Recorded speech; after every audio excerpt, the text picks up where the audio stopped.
Welcome to Ignite Intimacy, a podcast exploring intimacy, romantic relationships, sexuality, and everything that relates to these hot topics. We're going in. Are you ready? This is your host, Laura Aisha. Let's do this. Hey y'all, it is your host, Miss Laura Aisha, and you are about to hear our South by Southwest podcast recording live at South by in Austin. Get ready. It's a powerful conversation all about making disclosure sexy. Enjoy, and we'll see you at the end of this episode. Ciao. It's such a pleasure to have you all here with us today, and thank you all for making the trip to South by in Austin for this powerful conversation. This is Making Disclosure Sexy, and this whole conversation is about empowering people to practice safe sex, to get tested, to know their status, to share it with their partners, because the more that we're all being safe in this conversation and transparent and open, the more we can all enjoy sex and our relationships more. So also, this is a judgment-free zone. So we're really creating a safe space here for everybody. So I want to let you know we have two companies that are doing giveaways. We're going to do some giveaways. So if you text 444-999, text the word IGNITE, and it's up on the screen as well, 444-999. Text the word IGNITE, and Foria is going to be doing a giveaway of some amazing products. I'm sure you're all aware of Foria. Yeah. I think, Ashley, you work with... I do. Okay. And then also Dame Products as well. So these are two amazing companies in the space, and so make sure you text to enter. All right. So I'm super excited to be here with all of you today. I'd love to just go around and introduce ourselves so that people know who's on the panel. And why don't you start, Courtney? Yeah, so my name's Courtney Bram. I'm the host of the podcast, Something Positive for Positive People. And I interview people who are living with primarily herpes about their personal experience, living with the STI, going through disclosures, how they found out, and just really navigating life after that life challenge that they're now faced with. Hi, I'm Ashley Manta. I'm a sexuality educator, and I've become known as the Canisexual, helping people mindfully and deliberately combine sex and cannabis. And I am just so excited to be here and share my experiences. Hi, I'm Lauren Weiniger. I am the co-founder of SAFE.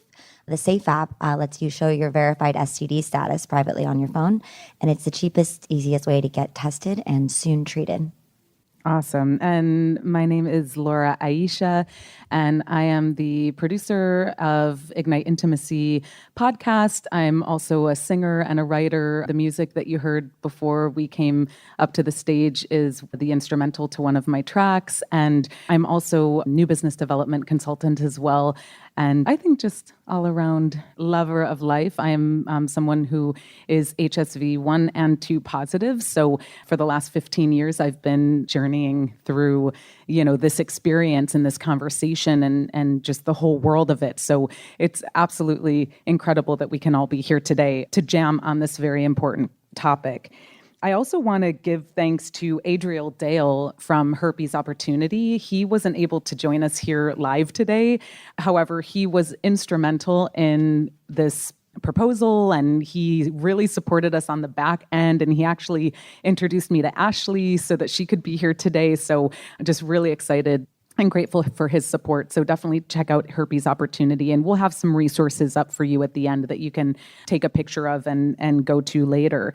So we wanted to structure the conversation around three main segment areas. So we'll walk through, positive diagnosis, like what then, right? Like some of us will share our experiences with that.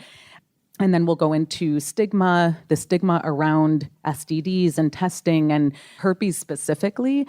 And then also making disclosure sexy, right? Like this whole conversation is about making disclosure sexy and empowering all of us to feel confident in the conversation. So let's get started. Positive diagnosis. I'd love for I know a couple of us here are, out about living with herpes. So, Courtney. So pretty open about it. I've had herpes for about 7 years now. I tested positive for genital HSV2. And when I found out, I was over with my grandmother, and my mom just so happened to be over there. I woke up, I had fever, I had body aches, chills. I went to the bathroom, and the last straw for me was when I went down to pee, and I looked down, and I was like, what the fuck? Like, really loudly. And my grandma comes knocking on the door, and I'm peeing, and then I finish up, and I'm like, we need to go to urgent care right now. And I didn't even let her look at it. So my mom takes me in the car. We go to McDonald's. We go get something to eat first. And then after that, we go to urgent care, and I'm just sitting there, and I'm like, not knowing what it was. I don't remember Googling anything at that point in time, but I remember after we got in with the doctor who saw me, he just looked at it and was like, that looks like herpes. So he gives me medication for if I come into contact with gonorrhea, chlamydia, and then gave me a pamphlet, sent me on my way. So I don't remember much of anything until I got home and I started sending text messages to recent partners because the immediate thought in my mind was, who else did I give this to? And then when I got through everybody who I had recently had sex with, everyone said they didn't have it. So it was like, hey, I just tested positive for herpes, just wanted to see if you had it. And I'm kind of just fishing for someone to be like, oh, yeah, it was me, and give me some kind of an explanation. Yeah. So that didn't happen. And then I was just sitting there. I was like, oh, who do I point the finger at? Because a lot of times, like, that's what we want to do. We want to find someone that we can go on forward with and, like, take whatever the next steps are. So my next steps from there really just became, all right, well, what do I do now? How do I manage this? And I think that was one of the first things that I Googled. I didn't just Google herpes. I Googled how to manage herpes and what does it mean for me. So what it meant was a lot of the top searches that came back to me were manage your stress, work out, eat right. So I started to incorporate things like that, and I got a personal trainer. I learned how to eat. I learned that a lot of the things that I was eating living at home with my grandmother were probably not helpful at all. So and from there, I did really start to take better care of my health. And again, this was 7 years ago. So I maintained a lot of those very good habits that I had. And I haven't really had many problems since. Like if I ever feel like I'm overwhelmed or overly stressed, I know now that I need to slow down a little bit, take time to take care of my body. And I haven't had any outbreaks since. And if I feel any tingling sensations at all, which let me know that an outbreak may be coming, then I'll just go ahead and take the medications for it. But there haven't been many instances like that. Well, and for you, how did you think, like, what is my sex life going to be like now? Yes. Well, what was that conversation in your head sounding like? So fortunately, someone that I was sexually involved with, we just kind of made the assumption that she had it as well. So there weren't any issues there. And then the very next person I disclosed to, her sister actually ended up having HSV. So she was more understanding of it. Yeah. So initially the thought, I'm never going to have sex again, didn't cross my mind. Now, that's great. If you want to talk about when I became single again, that's a whole different story. Exactly. I found that it's always easier to share with people who have had some touch point to it before. And it's, for me, like, tends to be super confronting when people are like, I've never dealt with this before. I don't even know what that is. I know nothing about it. So it's interesting, the experience, but it's great. It sounds like you had a sort of a softer landing into the entry of it, but then once you became single, it was like, Yeah. And it gets better over time, right? Mm-hmm. Yeah. It definitely gets better over time because you do develop more of a relationship with your body. And I'll always talk about this, even on the podcast, where sex isn't over, it just looks different. Mm-hmm. So now you have to be more communicative with partners about your body and talk about ways to keep them safer, different barriers that you may want to use, or there may be times where you have to do mutual masturbation. And these are all things that didn't come to mind until I had to get creative. So when I got to that point where it was like, I'm single again, that's when you start to really explore just what sex really looks like or what self-pleasure even looks like. Well, and like the edges of your own comfort. What about you, Ashley? So I want to preface this by saying that I'm going to talk about sexual assault. So if that's a trigger for anybody, please take care of yourself. Cool. So I was sexually assaulted for the second time in 2009, and about a month later, I got diagnosed with genital HSV-2. And I was in grad school at the time, and I went to the health center on campus and saw the nurse. And at first, it was just one bump. And I was like, razor burn, no big deal. And then the next day, it was 5 bumps. And the next day, it was 20 bumps. And I was like, oh, I had the most horrific initial outbreak. Oh, God. Flu, 2 weeks, miserable, bumps all over my inner thighs, front to back. It was really, really excruciating. And I went to the nurse, and she looked, and she's like, that's herpes. So casually, which, like, in retrospect, on one hand, I was like, okay, herpes is, now that I know, not a big deal. At the time, you might as well have hit me over the head with a cement brick. You're like, I'm glad you don't think it's a big deal. Yeah, I'm sitting there like naked because I had just gotten an examination. So like I hadn't even put my clothes on yet. And this nurse is like, yep, so herpes. And she did a scrape and sent it off and came back. And sure enough, it was HSV-2. And I was dating someone at the time. And so I had to like shakily dial his number and say, hey, I just got diagnosed with herpes. And he responded back, yeah, I have some bumps too, but it's okay. Wow. And he was so calm. He was so like, I love you just as much today as I did yesterday. Nothing's changed. It's not a big deal. He was so patient. Like it was really the dream disclosure, especially like that I had transmitted it to him without realizing it. And that was cool until about 2 months later when he completely disappeared out of my life with no warning. And suddenly I found myself both brokenhearted and single in grad school in sort of suburban area of Philadelphia, which was, you know, cute little college town, but not really known for its progressive values or sexual awakening knowledge. So I had to kind of start to learn how to have these conversations. I had a lot of really negative disclosure conversations over the years. And until I went to a sexuality conference in 2013 and I met this amazing man named Reed Mahalko, who is a sex educator. And I watched him stand up at a conference in front of 100 people and say, I have herpes. And I looked at him and I was like, I have herpes. I want to do that because God, if I'm out about it on the internet, then I don't have to stress about disclosing to people. Because it's just Google me. You will find out literally everything you need to know about me. And so I did. I made the decision to come out on the internet about herpes. And Reed actually was the one who suggested that I reach out to Adriel Dale of the Herpes Opportunity. And later that summer, I was able to attend a Herpes Opportunity weekend, which he hosts for folks who have a positive diagnosis, whether it was a recent diagnosis or you've been living with it for 20 years. But wherever you are on your journey, you kind of come together and connect around that and shed the shame and shed the stigma and do a lot of personal work over the course of a weekend. And I got to be a staff member for that. Nice. And that really propelled me into being more vocal around sharing my status, speaking about it at conferences. I go around to colleges and give a talk called Living, Loving, and Thriving with an STI. Because although I do still experience rejection when I share my diagnosis, especially now because I'm in a non-monogamous relationship, so it's not like I have a partner and I don't have to have that conversation again for the rest of my life. Exactly. I have that conversation with some regularity because I have a lot of partners. But I'm here to tell you that it has not prevented me from having a full, pleasurable, fucking awesome sex life. And I do. Yes, mommy. So awesome. It's really, it feels good to be able to be in a place where I can share about it. And, you know, herpes doesn't mean your life is over by any stretch of the imagination. It's just one more thing about you, no different than blue eyes or blonde hair. It's just a thing. That's right. That's right. So, Lauren, why don't people get tested? What's up with that?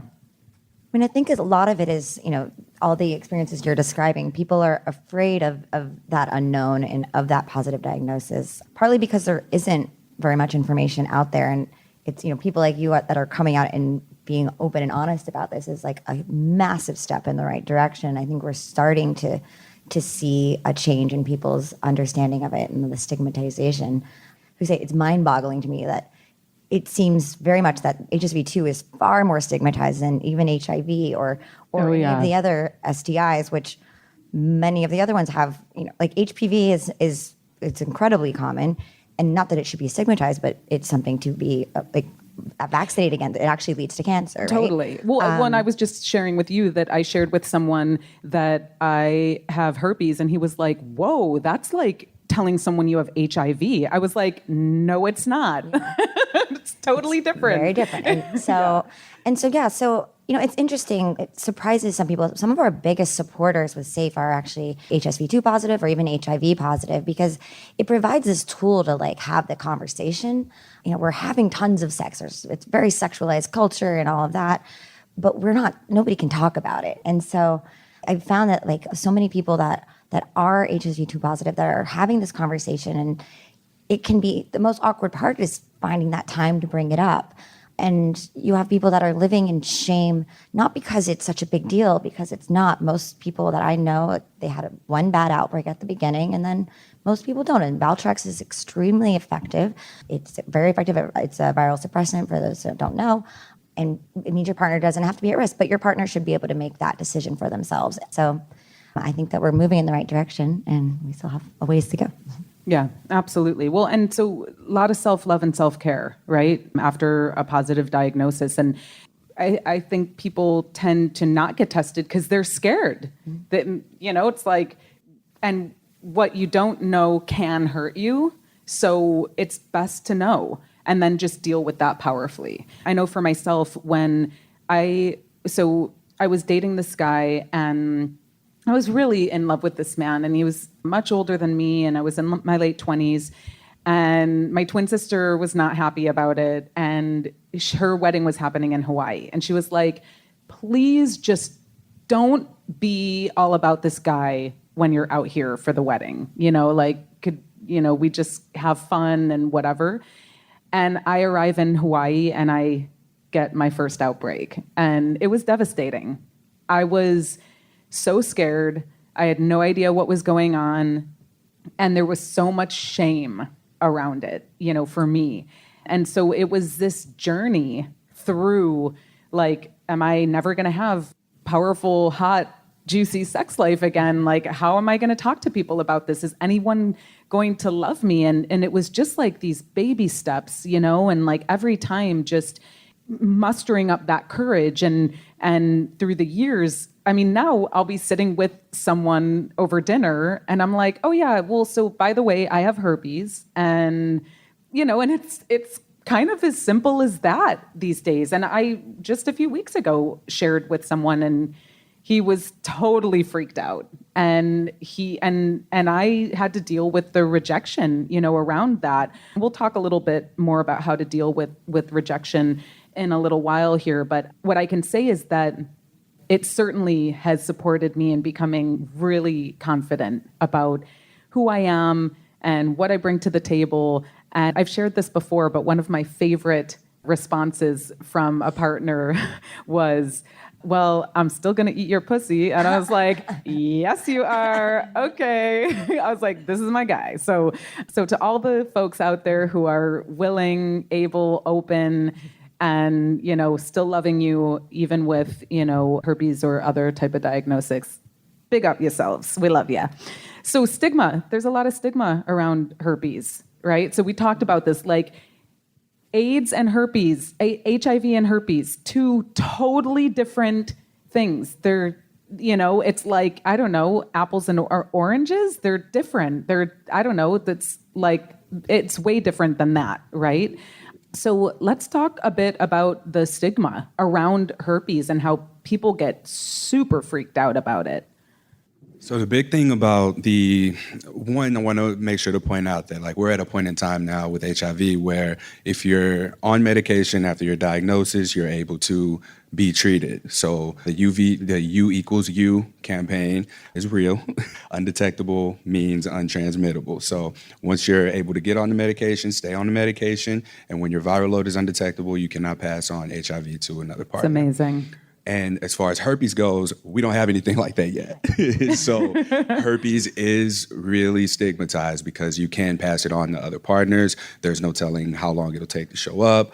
And as far as the stigma goes, it's just like, We see so many jokes in the media about it. It's the one thing you can't get rid of. You're nasty, you're dirty, you're disgusting. You have a lot of promiscuous traits. You aren't safe with partners. And really what the stigma is just a collection of opinions from people who don't have herpes or don't know they don't have herpes. Well, because a lot of people don't get symptoms. Right. So people don't get symptoms, and then we're also not tested for it. So if you look at it like this, so I always tell people who are going to disclose for the first time, maybe, you have to be comfortable with it yourself, because if you go into it, what you're giving the person oftentimes is, I have herpes, take it or leave it, and then you're waiting on them to respond to you. And you're like, that's right. What's going to happen? But what ends up happening is someone who's unfamiliar with herpes, and we should just assume that whoever it is that we're telling isn't, they're going to immediately go to their most recent experience with it, which is going to be the stigma. So they're going to recall jokes that they heard. That's something that I don't want to get. And you just telling me you have herpes is like saying you're going to give me herpes. So in dealing with that, we have to understand that we need to give ourselves time to challenge the assumptions that come from the stigma with our own experiences. So, are you dirty? No. You just got out of the shower, so technically, no. Do you have a lot of sexual partners? That doesn't matter, because as long as you're openly, honestly communicating with everyone and you're clear about your sexual health, no, I mean, that doesn't matter. And you're being safer with them just by openly communicating and using barriers where necessary. And then these are the things that people really don't understand about the stigma, is just that it's not real. Well, and I would say even like the difference of like a cold sore on your mouth and a cold sore in your sexual space, right? Like it's your mouth can be your sexual space. Well, like your genitals, right? Like so, but it's like so many people get cold sores on their lips, right? Yeah. When they're sick or 80 to 90% of people have HSV1. Yeah. So it's like, what is this? HSV1 is historically HSV1 has been oral herpes, and HSV2 is genital herpes. Recently, they have been linking, there's been more and more cases of HSV1 actually also under genitals. Yeah. So people who Because oral sex is not safe sex. It just prevents pregnancy. Thank you, Ashley. So you can have cold sores on your mouth and pass them to someone by performing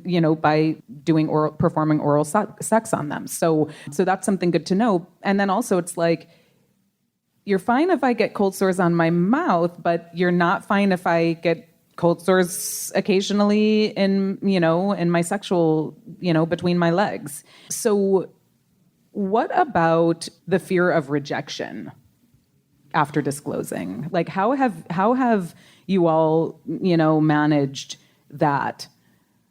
So I'll be the first to tell you, I've dealt with rejection. I've been ghosted. I've just been, told, nah, no thanks. And I've had to sit with that for a while and eventually learn after disclosing more and more, and then getting different kinds of responses and then playing around with how I disclose. That's where I began to not see rejection as what I thought it was. So a lot of times when we put an offer on the table and we extend that to someone, if they turn it down, we take that as they're turning us down. Like we're not enough, we're not good enough, we're not all those things that we believe about the stigma. That's what we feel like we are when they say no. In reality, we have to look at a rejection as this. We are extending an offer to another person to accept or decline this offer. And that's exactly what it is. So if they choose to decline whatever that offer is, then you shouldn't be so attached to what that is that you feel like you're not enough, like you're not for that person. The offer isn't for them. That doesn't say anything about you. So over time, I had to learn this myself. And now, when we get rejected in all kinds of things. I don't know if anyone here works in sales, but I do. So it's a daily occurrence. Being told no over and over again just makes you go back and reevaluate what the offer is, and you get better at it. So the more you practice it, the better you get at it, the more confident you are in doing it. And then you're finding yourself telling other people no, because you don't want to deal with them. You're like, Yeah. And it's funny because you can get to a place where you just kind of use whatever your diagnosis is as a, like, you're trying to keep people away. You're like, hey, I have herpes. And you're like, oh, you do? I like you even more. You're like, God damn it, that didn't work. You're not supposed to say that. What about you, Ashley?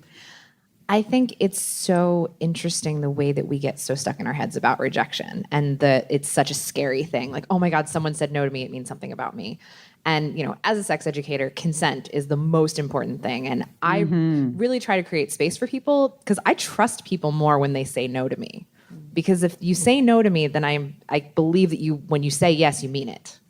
If you're constantly just being like, oh yeah, that's fine. I mean, no, I want it to be a hell yes. Like, don't do me any favors. I can get laid on my own, thanks. Like, if you aren't a hell yes to being naked with me, then don't be. That's right. And so it's a really like sweet place to come from of like, oh, like you're saying no, instead of taking it personally or making it mean something about me or my body or my worthiness, just be like, wow, thank you for taking care of yourself.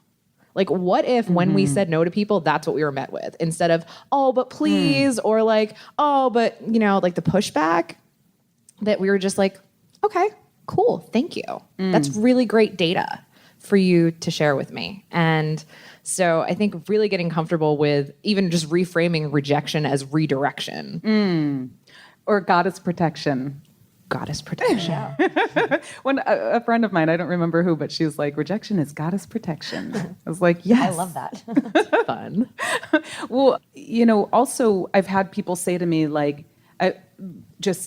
wow, I can't imagine how much courage it took for you to share that with me, you know? And so what we do every time that we disclose is that we actually inspire and empower other people, and it gives them that extra oomph to like go get a test. Maybe they're sitting on something that they're not sharing, you know? So like be open about something that you've got. I mean, I don't know about you all, but in having this conversation, I'm talking with different people and I'm shocked at the 40 and 50-year-old men that are like, never been tested, never had anyone disclose anything to me. I've never even dealt with this before. And it is mind-blowing. So part of the reason why, you know, we want to have this conversation is like, go get a test. Now we have apps like the Safe app, which supports you to get tested way easier and to also disclose in a new way. So yeah, it's really interesting. And, you know, going into the conversation about making disclosure sexy, let's talk a little bit about that, about the how and when to disclose. It's always funny. It's one of the things people ask often when I'm first talking about it. So like, when do they, like, when do you show your status? And when do people talk about this? And the answer is when it makes sense. I mean, it's something. I remember I've dated two people that have HSV too. Somehow I don't have it. But the first time this guy was amazing. He turned out to be a psycho later, but irrelevant. But this was like dream guy at this point. I'm really excited. We're in his car and we're driving to his place and I'm excited. We know what's going to happen. And he just looks over and he tells me like, by the way, I need to tell you something. I have HSV too. That's genital herpes. I take Valtrex every day. I have not had an outbreak in years, but you know, this is a choice. It's difficult to transmit it, not impossible. But he was so confident when he was telling me about it that it was sexy. I mean, it was the first time that had happened. It definitely did take me aback. I also had, you know, my experience with it was from media and all the things that we're very familiar with. So I definitely needed a moment to collect. It was shocking. Like you have to give a person that kind of moment. But I ultimately decided that was, you know, worth the risk. I did some Googling too, and it didn't actually happen that night, but the next one it did, and it was amazing. Awesome. Ashley, give us the goods. I know you got some goods on this one. I do. It's true. So I have a very busy life, a very full life, and I do not have time for bullshit. So I disclose on the first date. Sister. I disclose on the first date because if it's a no for you on the first date, it's probably going to be a no for you on the fifth date. And like, I'd rather not waste my time.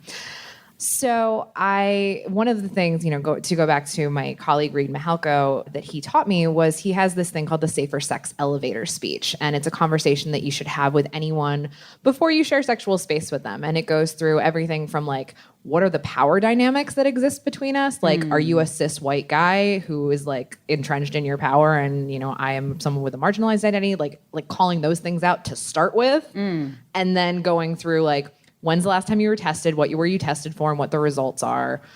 Any relationship agreements that you have if you're non-monogamous, things like that. And it goes through all of these like really useful things. What are your barrier needs? Do you use condoms, dental dams, gloves, like lube preferences, triggers, like all of these kinds of really relevant pieces of data. And I got to try that out for the first time in a group sex environment because I live in Southern California and we do those kinds of things.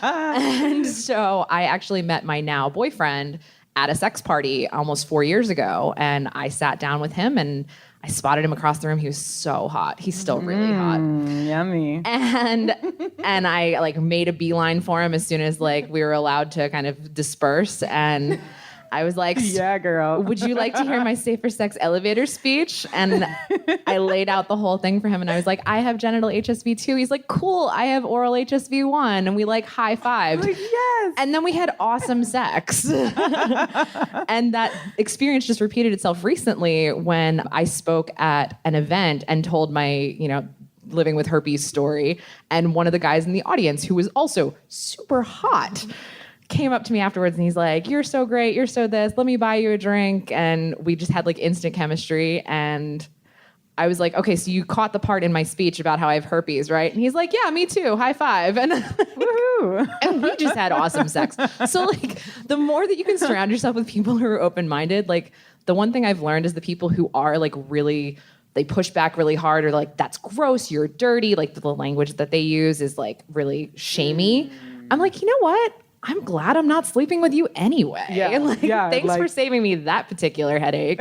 or like energy exchange. Right? Yeah, like none of that. So it's like, no, you don't get to be in my body, okay?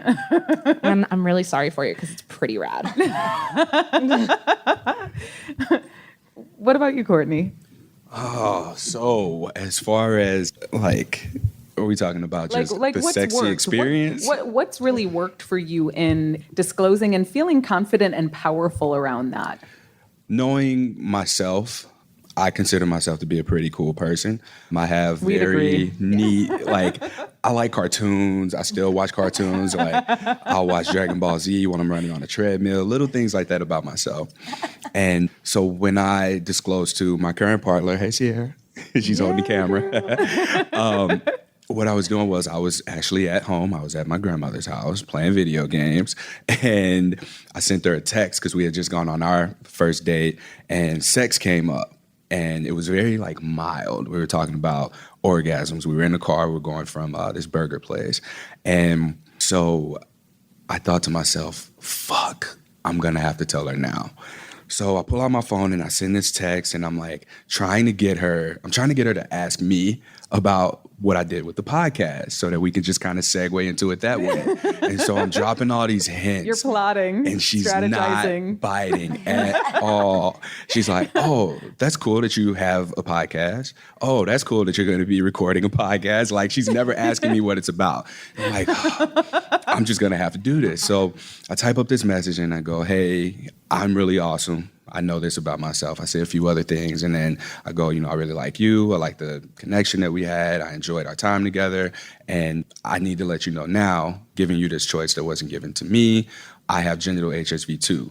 A lot of people stop the conversation there and just kind of let the other person decide what they want to do with it. But I've learned that it's important to take the next step there. So what I did was add to it and say, here's what it means for me. It just means if I'm feeling any tingling sensation that I need to start taking my medication. Mm-hmm. It means that we'll have to wear condoms. And I had no regard for the idea that maybe she has it too. So I finished sending my text message and I'm just like, there we go. I set the phone down and I'm like, looking, my eyes are big and Let's see I'm what just happens next. Impatient, pressing buttons on the game harder. And my mom's sitting over, she's looking at me, she's like, what's wrong? I was like, I just had to send that text. And she's like, oh, okay. Because my mom knows. And so that's amazing. I I sat there and I waited and I waited and I waited. Roughly 10 to 15 minutes go by and I get this long text back, and like at the top of it, it's saying, yeah, I know how challenging it can be to let somebody know. It's never really the right time to tell anyone, but I have it too. And I was like, oh, all right. So that was very exciting. So, I mean, we got together shortly after that, and then, I mean, you can probably guess what happened. So, and then we started dating. So I'll say like that was the most positive experience. And it's not that it was rare, but that was like for this particular connection and for us to still be together a year and a half later, like for our connection to have not just been on, we both have herpes, let's get together. Yeah. The connection was way deeper than that. Yeah. And one of the things that I also want to mention too is like not to settle. Like don't feel like just because a person's okay with you having herpes or any STI that you need to settle. It's important to have more in common than just your STI status, because there can be times where resentment builds up. Maybe they're just like, oh, well, I really need to have sex. And then over time that starts to play out. And then all of a sudden, you know, they're throwing up in your face when you don't empty out the dishwasher. They're like, you have herpes, so I don't need to put up with this. And you can preserve your energy and just not lose it with a person who's not for you because you connected on this one physical thing. When there's so much more about yourself, there's so much more to the other person, and you just have to be mindful of who you are and not lower your standards just because you have a virus.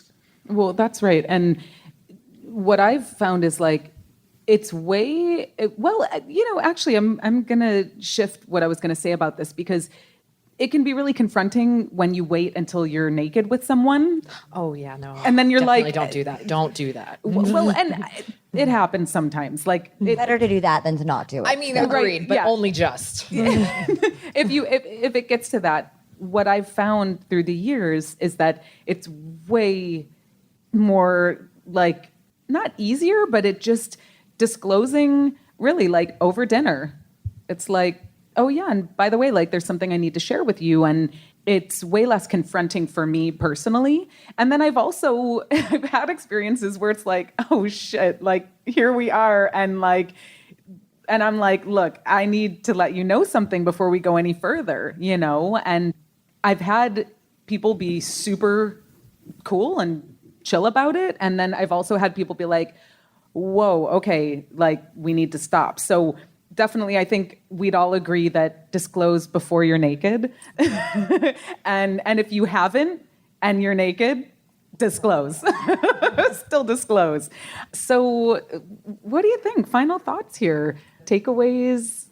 I mean, I'll start it. Yeah. So the big thing is, I also want to plug in something here because we're talking as people who have experience with HSV. So if you're someone who may be disclosed to, it's important to open up and leave space for the other person to feel how they feel. Thank them for disclosing to you, because not everyone has that kind of integrity to where they're going to do it initially and be able to give you that choice. That's right. That's right. I don't think any of us were ever given that choice. Any of us who have HSV were given the option. And just like I said, thank them, create the space for a conversation to continue. If there are precautions that you're comfortable with taking, if you need time to do the research, express that. You know, ghosting is emotional abuse. Do not do that to people. That is one of the most stigma perpetuating things that we encounter as a society, is just like, all right, I'm doing the right thing here by disclosing this information to you, and now you're training me to not want to do that anymore by abandoning me. So please, please, please just be encouraging of the space if you're someone who's disclosed to. And then if you're someone doing the disclosing, you have to also be mindful that the other person has a right to accept or turn down whatever is being offered to them. That's right. That's right. Yeah. So just Ashley really pointed to not taking it personally, and we're all dynamic beings. None of us are the same, right? So we all have our own set of, things that work, things that don't work. And thank you for saying that so clearly. It's like, like allow someone to have their experience of it and their reaction to it. And also they, after with some space, they may come around and say, you know what, I actually feel differently about it. I did some research and, and again, I'm glad you pointed that out. If you're the person being disclosed to, thank the person who's disclosing to you, because it takes a lot of courage and a lot of cojones and to have that conversation and to have it over and over and over again. And you don't know how the other person is going to react. So they're really doing you a favor, because you're right. I didn't have a choice. Y'all didn't have a choice. So what about you, Ashley? I think one key takeaway is like really paying attention to language. Our society has done this thing where they say I'm clean to indicate a negative STI status. And that makes me absolutely bonkers. Like legit, if somebody says like, oh, don't worry, I'm clean, like you're pretty much not gonna fuck me at that point. Like and again, I'm a little cynical and not very patient anymore. And I have a very high bar for like how I expect to be treated. And so like some people are a lot more forgiving and patient than I am. I'm just like, miss me with that bullshit. Well, and you also play in a very sex positive, conscious, progressive space, which is totally amazing. Like there's actually a community of people in the world that are sex positive. They're really like, they want to have these conversations because we love sex, right? And we want to have safe sex and we want to have sex free and clear, right? So totally. Yeah. That's a better word, clear. All right. Clear is much better than clean. Well, a lot of what we're doing is kind of taking, because there are these amazing sex positive communities, and then there's the masses, right? And so kind of bridging that gap. That's right. So I feel like I'm constantly educating people, and they're like, oh, like your app, and so it lets you show you're clean. I'm like, no. So we don't use words like clean. We don't say clean or dirty. We use safe, but safe, it stands for sexual accountability for everyone. So it's about being accountable for your status, whatever that may be. And yeah, it's just having the ability to have that conversation in a way that people that haven't been immersed in the sex positive community can comprehend, and then with people like you that are really actually sharing the story so that they can identify with people that are living this in a great way and identify themselves. And understanding that like STIs are so common. Like totally. It is a part of being a sexually active adult that there is a solid chance that at some point in your life you're going to get an STI of some kind. If you are a downhill skier, you might break your ankle. If you're a wrestler, you might separate your shoulders. Like if you have sex, you might get an STI. And like going in with that being like, okay, that might happen. Like, cool. That's why we get tested. That's why we have these conversations. Like it's about mitigating risk, not preventing it altogether. There's no way to do that other than to not have sex. To not have sex at all. And even then, like most people with HSV1 get it from, their grandma kissing them or from us, sharing sodas. So like there's no way to completely inoculate yourself unless you live in a bubble. So understanding that like sex is messy. Wear a helmet. But there's things you can do to protect yourself. Of course. And as you should. And as much as it's important to like, for you to disclose, make sure your partner discloses and don't settle for anyone who won't. That's right. That's right. Yeah. I've gotten really like, tired of talking with grown people who've never had a STD test. I'm just like, are you serious? And okay, so no shame, no judgment, but go get a fucking test already. What are you waiting for? Like, use a safe app. It's $99. Here's your invitation. Yeah. Mm-hmm. Okay, so the stats are that 1 in 6 people ages 14 to 49 have HSV2. That's herpes 2 on your genitals in the United States. That's a lot of people, right? HPV is even more people have HPV, and HPV can actually cause cervical cancer. So the reality is that it's out there, and we want to just empower all of us to have the conversation, talk to your sexual partners about it, be open, and really like if you get a positive diagnosis, use it as an opportunity to dive into self-love and self-care. And I mean, I know for me, receiving a positive diagnosis has completely changed my life. It helped me slow way down. And because I was not practicing a lot of safe sex in my 20s, and I was like really risky. And it's shifted my life in a way that I wouldn't have imagined. and actually I'm grateful for, you know? So, all right. So what we want to share with you before we open up the Q&A is, again, we've got two amazing companies that are doing giveaways. So if you text IGNITE to 444-9999, we've got Foria, who's doing giveaway, and we've got Dame Products. So Foria is this amazing company out of California, and they've got a bunch of both health and wellness products, and they've also got sexual products. They've got like cannabis-infused massage oil. Could you speak to some of that? Because you work with them. Absolutely. So Foria is a cannabis company based in California. Their THC products are available in California, Colorado. And then they just recently released a hemp-derived CBD-only line. And they have suppositories. They have a tonic that's like an under-the-tongue kind of tincture. They have a topical that's CBD-infused along with a number of other plant extracts like cacao and kava kava and peppermint, and it's really to marinate your genitals, if you will. It's really designed for people with vulvas. Ideally, it was originally conceived for folks who are postmenopausal, who experience pain with penetration, anything like that. Personally, I have found that using Foria products when I'm having an outbreak shortens my outbreaks. So there is literally no science on this. I am entirely speaking speculatively from my own experience. However, I am currently a believer in using cannabis to help manage my herpes symptoms. I also take suppressants, but like that's worked really well for me. And Foria is really a great company. They really are. Yeah. And then also Dame Products. I'm going to assume you know Alex and I have all of their Janet. products, and they're fantastic. Yeah. So do you want to share just a little bit about Dame? Yeah, Dame. So I guess I don't know all of their products, but are they all for using with couples? No, I don't think so. Okay. So, well, the ones that I have are okay, but women founded. Yeah, women founded, based in New York. They make amazing vibrators and other vibrating kind of fun toys and whatnot to make your sex life a little bit more sexy. Yes. So want to give thanks to both Dame and Foria, and then I know we've got some product over there. What is the company that? Yes, I brought you all some lube. Not infused. It's just regular silicone lube. Using lube actually does decrease your chances of transmitting STIs because it prevents micro tears and creates a more slick environment. So there's a company called Sliquid that I work with, and they generously sent some samples. So everyone please take some and use lube when you are having sexy fun times, whether solo or partnered.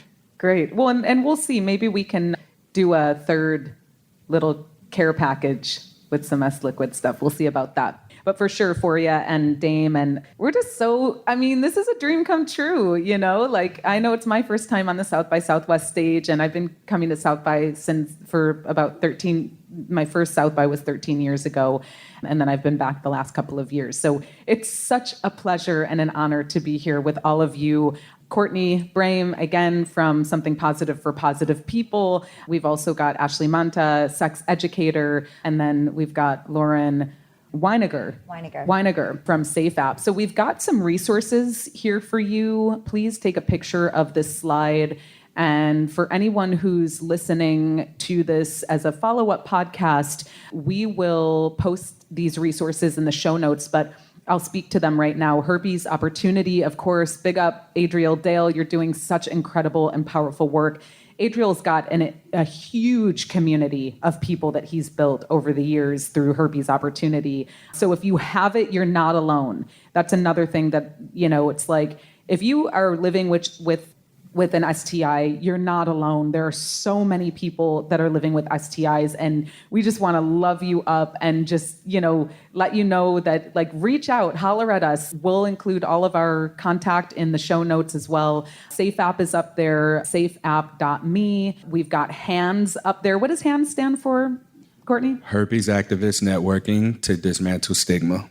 Awesome. So herpes.education, the STDproject.com, Planned Parenthood. We love you. Go to your local Planned Parenthood. Just get a test already. It's easy, it's quick, and the people at Planned Parenthood are amazing. PlannedParenthood.org. There are tons of free STD clinics. And then Brene Brown, who actually spoke here yesterday at South by, and I had the pleasure of seeing her in Los Angeles recently. But Brene Brown has a couple of TED Talks on vulnerability and shame that will blow your heart and mind wide open. Definitely check them out.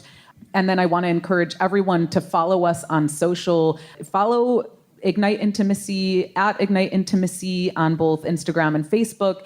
Hop over to iTunes, subscribe, leave us a rating and a review. That helps more people find out about the podcast. And also at Laura Aisha, we've got Courtney's podcast as well. Where are you guys? So the podcast can be found on any podcast player, iTunes, Stitcher, Apple Podcasts, Google Play. We're on Spotify as well. Something Positive for Positive People. If you just do a Google search, then you'll find it easily. Yep. Hop over to iTunes and you can do two things at once. Subscribe to Something Positive for Positive People and Ignite Intimacy. We've got Ashley Manta. It's Manta. Manta, sorry. Ashley Manta at Canasexual. Is that on both Instagram and Facebook? No, it's Instagram is Canasexual. My Twitter is at Ashley Manta. Great. Okay, cool. And then, of course, the Safe App at the Safe App on Instagram, Facebook and Twitter. Great. Across Okay. the board. Perfect. Okay, and safeapp.me or safehealth.me. Yeah. Okay. And safeapp.me. And if you want on the App Store, it's search the Safe Sex app. Great. Okay, cool. So pull out your iPhone. I'm like, pull out your iPhones. Pull out your cell phones. I'm such a Mac user. Geez. Pull out your cell phones. Text Ignite to 444-9999. And thank you so much for joining us today. We want to open up the floor for Q&A. And if anyone has questions, comments, we'd love to hear from you. I had a few questions, but one comment, I thought it was really interesting, Courtney, that you texted your disclosure. And I don't know if it's a generational thing or a communication preference, but personally, I just would like the conversation versus a text. So that was a little shocking, like the text method, and it's something I probably would never use myself. I just thought that really interesting, that's all. No judgment there. Yeah. Well, any thoughts? Not at all. So, I mean, different. I was busy. So, like, talking at that point in time wasn't effective. I knew it was something that had to happen and it needed to happen soon. You were playing a video game. I know. So, yeah, it's okay, you were busy, but just to clarify, you're playing a video game with your mom in the room. So, okay. Well, okay, but can we be real about this? Yeah. Were you just confronted and you chose to text, or was it just kind of like... No, it just felt right. I mean, I was at a Okay. point where it was like, okay, well, whatever happens, happens.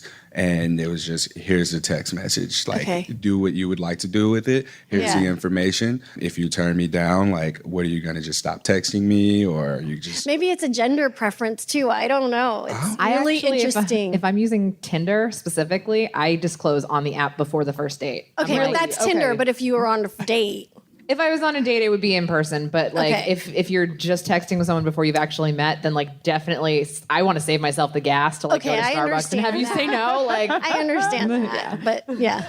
Yeah, so I mean, it was easy, convenient, felt right at the time. And Okay. again, this was just something like I've always practiced. So Yeah. sometimes I'll text, sometimes in person, sometimes over the phone. Yeah. And this just happened to have been a time where I sent the text message. Yeah. And she sent one back, and it was a yes, good no, one. so it was a great experience for you. No, it was just It's a lot easier to like get all of your thoughts together. So like when Oh, you're here, talking take the mic. Yeah. So when you're just like talking to someone face to face, you get nervous. You get like you don't really want that rejection. It's easier like to text them, and then if they do reject you, then you're kind of like you're not like face to face with them. So it's harder.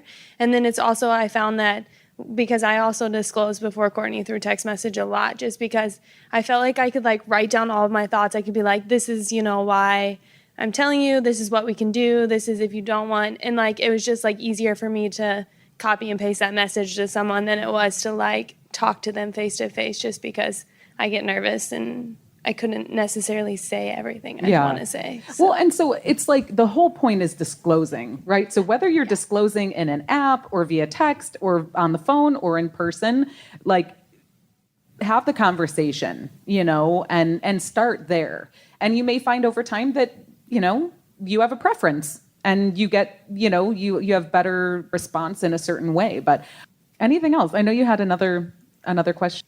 I did. And I don't know if it's changed. So I got my diagnosis like maybe 12 years now. And I'm someone who is always monogamous. I'm super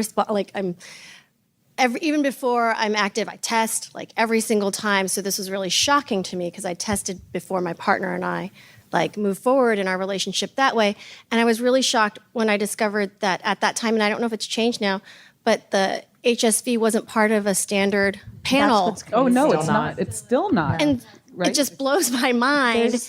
So is there advocacy around that? Like what's kind of the, so it's really an movement around interesting that? issue. Like when I was first starting this company, I always, go to my doctor, Yes. say, test me for everything. Everything, right? Yeah, and you assume you're tested for everything, but they're not. So just so our listeners, in case they didn't get that, right? Like just kind of repeat what she's saying in layman's terms. So The question is why when a person is getting a standard STI panel, HSV2 is not a part of it. So they don't test for herpes. They don't test for There's a few reasons for that. The first is the test that is widely available is it tests for the antibodies. So somebody can test positive for HSV2 or HSV1 and never have an outbreak. The CDC guidelines actually do not recommend testing. Doctors actually do not test for it unless you have had a symptom. But the reasoning for it is because the rationale is that the psychological stress would outweigh the potential knowing. We give people the choice. My personal standpoint is that the knowledge is power and knowing is everything. There is actually a very accurate test that's in one lab in Portland that we're going to start offering soon. So that's Awesome. Exciting. But until then, I personally, I just assumed that I would then. I'm like, oh my God, I haven't been tested all this time. And I didn't, but it's just knowing is kind of everything. Doctors are worried about getting sued for psychological damage. That's also part of it. Interesting. Well, because crazy. basically it's an annoying skin condition. Yeah. Like Yeah, that's it's like an allergy. Yeah. It's like, Acne. Yeah, exactly. So our time is up here on the stage at South by Southwest, but we will continue to have the conversation. Holler at us, follow us at Ignite Intimacy, at Something Positive for Positive People, at Canna Sexual, and at the Safe Safe app. We love y'all. Stay positive, stay fresh, stay blessed, and we will see you on the next one. Ciao for now. Thank you. Thank you. All right, y'all, that is a wrap. South by Southwest. Wahoo, dreams coming true. So grateful that you joined us for this conversation. If you text IGNITE to 444-9999 by March 20th, we will be doing the giveaways from Foria and Dame products. So make sure to send IGNITE to 444-999 or I'm giving you too many numbers there. It's 444-999. IGNITE to 444-999, and we'll do some giveaways by March 20th, okay? So we love you so, so much. Thanks for being here with us on this journey. We're making disclosure sexy, keeping sex safe, having more fun, and we just love y'all. We'll talk to you and see you on the next one. Ciao for now. Thanks for tuning in to another conversation on the Ignite Intimacy podcast hotline. We love that you choose to spend your time with us. Check us out at igniteintimacy.com. Subscribe to us on iTunes and leave us a review and a rating. It helps more people know about us. We love to hear from you. You can email us with questions, comments, or suggestions to hello@igniteintimacy.com. And tell your friends. Music was arranged by Jason Pfaff and Mike Corey, and this podcast is produced by yours truly, Laura Aisha. Thanks again, and we'll see you on the next one. In the meantime, let your light shine bright and ignite your intimacy.